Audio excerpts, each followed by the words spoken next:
જબરદસ્ત ફ્રોડ ચાલી રહ્યા છે આપણા દેશમાં। ઘણી બધી વખત ફ્રોડને લઈને મેં ઘણા બધા વિડીયોઝ પણ બનાવ્યા છે। વધુ એક વિડીયો બનાવી રહી છું। વડોદરાની એક મહિલાના 2,92,000 રૂપિયા છૂમંતર થઈ ગયા છે।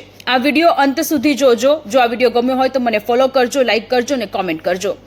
વડોદરાની એક મહિલા કે જેની સાથે આ ફ્રોડ થયો છે, એ મહિલાને બેંકનું સ્ટેટમેન્ટ લેવું હતું અને બેંકના સ્ટેટમેન્ટ માટે એ મહિલાએ ગૂગલ પરથી બેંકનો ટોલ ફ્રી નંબર લગાવ્યો।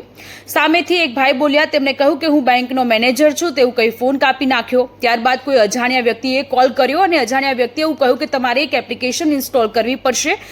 ત્યારબાદ એક ઓટીપી આવ્યો। મહિલાએ એ ઓટીપી આપી દીધો અને મહિલાના ખાતામાં 2,92,000 રૂપિયા હતા એ છૂમંતર થઈ ગયા છે।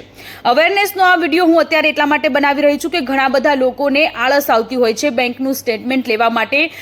જે ટોલ ફ્રી નંબર હોય છે તેના પર કોલ કરી દેતા હોય છે અને છેતરપિંડીનો ભોગ બનતા હોય છે। એટલે મારી તમને સલાહ છે કે જ્યારે પણ તમારે બેંકનું સ્ટેટમેન્ટ જોઈતું હોય તો રૂબરૂ એ બેંકમાં જઈ અને લઈ આવો, અથવા તો જે બેંકની ઓફિશિયલ એપ્લિકેશન છે તેના પરથી પણ તમે ડાઉનલોડ કરી શકો છો। આ પહેલા પણ બેંક્સ દ્વારા આ પ્રકારનું નિવેદન આપવામાં આવ્યું હતું। આરબીઆઈનું પણ કહેવું હતું કે બેંકમાં જે ટોલ ફ્રી નંબર હોય છે તેનાથી પણ ઘણા બધા લોકો છેતરાઈ જતા હોય છે।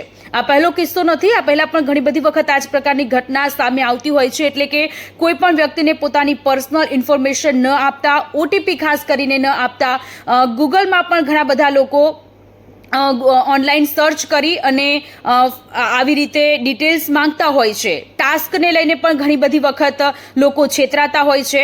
એટલે મારી તમને સલાહ છે કે આ બધે છેતરપિંડીમાં ન પડતા થોડી અમથી પૈસા કમાવાની લાલચમાં આપણી જે જિંદગીભરની મૂડી હોય છે તે છૂમંતર થઈ જતા વાર નથી લાગતી।